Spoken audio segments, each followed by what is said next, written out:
Hello everyone. Today I'm going to be talking about how European telecoms are changing. Why are European telcos different from the US? Why the ServCo and NetCo split is the future of telcos. And I'm going to be going through an Italian and a UK case study. Starting off, telecoms are a pretty bad sector. Historically, they've underperformed pretty badly against the S&P 500, maybe except a couple of years here and there. But this includes both US and EU telcos. If we look at this list over here, the US average in terms of free cash flow margin is sitting at 17%, whereas the European one sits at around 7%. This is quite a big difference. I've excluded Deutsche Telekom from this group because it owns T-Mobile and therefore artificially boosts its free cash flow margin. So why is the EU market more fragmented? Just looking at the map over here, we see every country just generally having different competitors going on the local network. This is because they have historically government-owned assets. Each one does its own spectrum auction and has a different regulatory environment. Historically, they've all forced their competitors into the one big existing network, which has disincentivized each provider to make their own network. The solution is by splitting into a NetCo and a ServCo. So the NetCo is the company that owns the infrastructure, such as the fiber, the data centers, and the cell towers, whereas the ServCo is just a company that sells to customers. It does the marketing, it provides customer supports, and it sells plans. The ServCo buys wholesale access to the infrastructure owned by the NetCo. The difference between the two is that the NetCo generally sees a higher capex, but a stable cash flow, whereas the ServCo has a lower capex, but has revenue depending on its number of users. The first case study I'm going to do is looking at Italy. So Telecom Italia sells its NetCo to a private equity group for 19 billion euros. Keep in mind, back then its market cap was only 6 to 7 billion euros, so this is quite a big deal. Looking at the last couple of years before the deal, we see some pretty heavy losses on its income statement. So makes sense that it kind of had to sell. Its debt was starting to get a bit unmanageable. So through the sale, they were able to go down from 23 all the way down to 9, a much more manageable amount. And we see they only had to sell 10 billion worth of assets to do this. Looking at the cash flow statement, we see depreciation staying more or less the same, but capex has reduced down from up from 6 billion all the way down to 4 billion, which actually is lower than depreciation, which is going to be very good for the actual cash of the company. It seems that stockholders have approved this decision, and the company is pretty much 3x since then. The reason they're able to do this is because private equity just has way too much money, and they're just happy to invest in any asset that can promise them a fixed return. And that's exactly what NetCos are, and that's why they go for high multiples.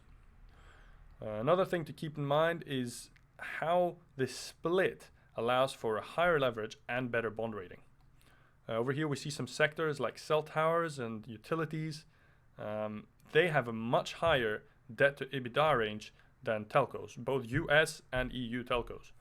However, they still have a better credit rating on their bonds than the telcos. However, if a telco splits off its NetCo as a different company, they're able to also have this higher debt to EBITDA range and keep the same credit rating. And this is due to it being a more secure business and there's no risk on whether customers will leave the service company or not. So for the second case study, I'm going to be looking at how somebody can take advantage of this shift.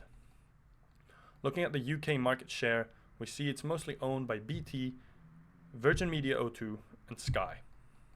However, looking at the fiber, we see Openreach, which is owned by BT, actually has pretty much the whole market. According to the regulator, it is forced to keep all its competitors able to use their network. And that's essentially what Sky and TalkTalk do. They all use BT's fiber network. So what I want to talk about is how Virgin Media, through nexfibre, wants to challenge this monopoly.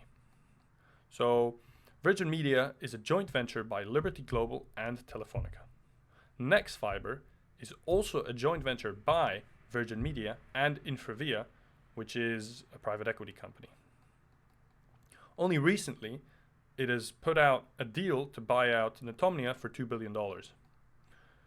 Looking back at the fiber players over here, we see number 3, 4, and 5 all essentially joining up to make one big giant, which is going to own currently around 8 million fiber homes.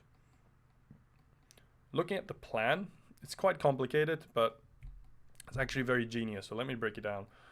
We see the parent company, Liberty Global and Telefonica, injecting only 150 million in cash. Infravia, the private equity company, essentially putting in majority of the cash into Nexfibre. So because Nexfibre is a netco, it is able to have higher debt and just better credit on their bonds. Therefore, it takes a massive loan. It then pays VMO2 $1 billion in cash for essentially just being able to run traffic on their fiber.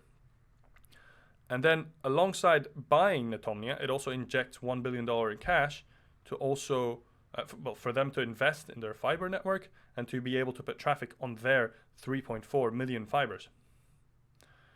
Finally, VMO2 injects another small 150 million in cash into the ISPs of the bought out group, and in return get 500k subs, which are essentially monthly recurring revenue. So this is a very, very good deal, both for VMO2 and Liberty Global and Telefonica. I believe this master plan is most likely orchestrated by John Malone and Mike Fries, which are the chairman and CEO of Liberty Global, as this is generally the kind of deals they do. Looking at the stocks, we see Liberty Global market cap of 4 billion, BT market cap of 20 billion. If this plan were to work and they were actually to create a competitor to BT's OpenReach network, just the value of this Nexfibre would be higher than the entire market cap of Liberty Global. So let's see how that goes, but this generally looks like quite a good deal, and we're going to see what happens. So concluding, European telecoms have historically struggled to survive and keep up investment. Splitting up into NetCo and ServCo has allowed for more external private investment and credit. This change in the landscape, I believe, will reward smart architects and good deal makers. I hope you enjoyed today's video. See you around.